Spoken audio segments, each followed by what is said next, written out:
Karachi road मैणो stop खां ॾखण तरफ़ तक़रीबन 5 खां 6 किलोमीटर जे मुफ़ासिले ते वाक़े ॻोठ साब ख़ान चांग में ग़ुर्बत ऐं बेवसी जी हिकु ॾुखोईंदड़ कहाणी साम्हूं आई आहे, जिते हिक ई घर में 5 नियाणियुनि समेत 2 नौजवान सख़्त माली तकलीफ़ुनि में ज़िंदगी गुज़ारे रहिया आहिनि। अॻूणे डिप्टी कमिश्नर आगा शाहनवाज़ ख़ान घर पहुची फौरी मदद कई ऐं हमदर्दी जो इज़हार कयो, पर उन खां पोइ हिन बेवस ख़ानदान जी कंहिं बि इदारे या साहिब हैसियत फ़र्द तरफ़ां का सार संभाल न लधी। रमज़ान शरीफ़ जे भलारे महीने में बि ही मैसूम ॿारड़ा ऐं नियाणियूं रोज़ा रखनि पिया, पर इफ़्तार लाइ खेनि मुनासिब खाधो बि मैसर न आहे। केतिरा ई भेरा अहिड़ो वक़्तु बि अचे थो जॾहिं हू सिर्फ़ पाणी सां रोज़ो खोलण ते मजबूर थियनि था, जॾहिं त खेनि हलण फिरण लाइ व्हीलचेयर बि मैसर न आहे। उन मौक़े ते संदन वालदेन महिरान टीवी न्यूज़ सां पंहिंजा वीचार हिन रीति वंडिया।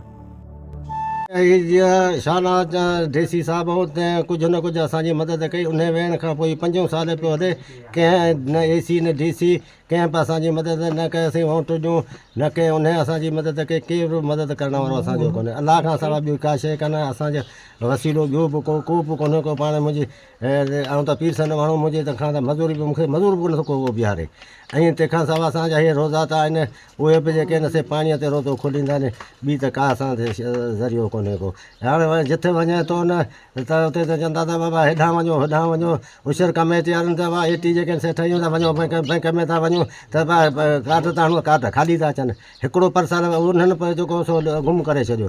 4 अञा ताईं मूं वटि मौजूदु उन जा पैसा बि शू नथा थियनि।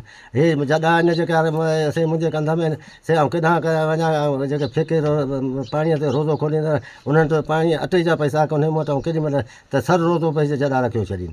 जंहिंमें भार न हिन में 10 माण्हुनि जंहिंमें असांजे हुन मुंहिंजो पे जी नज़र कोन थी पए। असांजी केरु बि मदद करण वारो कोन्हे को।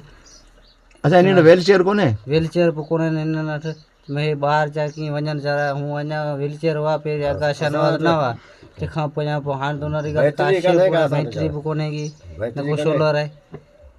सियाही किरदार अदा कंदड़ मुखिर हज़रात ऐं ज़िले इंतज़ाम खे घुर्जे त हिन ॾुखी घड़ी में हिन बेसहारा ख़ानदान जे मुस्तक़बिल बुनियादनि ते मदद कई वञे जी हू बि ॿियनि वांगुरु इज़त ऐं सुकून सां ज़िंदगी गुज़ारे सघनि। व्हीलचेयर जी तमामु घणी सख़्त ज़रूरत आहे, जॾहिं त नियाणियुनि खे हलण फिरण में तकलीफ़ महसूसु थिए थी। कैमरामैन ज़ुबैर जुनेजो साण दीदार हुसैन मल्ला, महिरान टीवी न्यूज़, बदीन।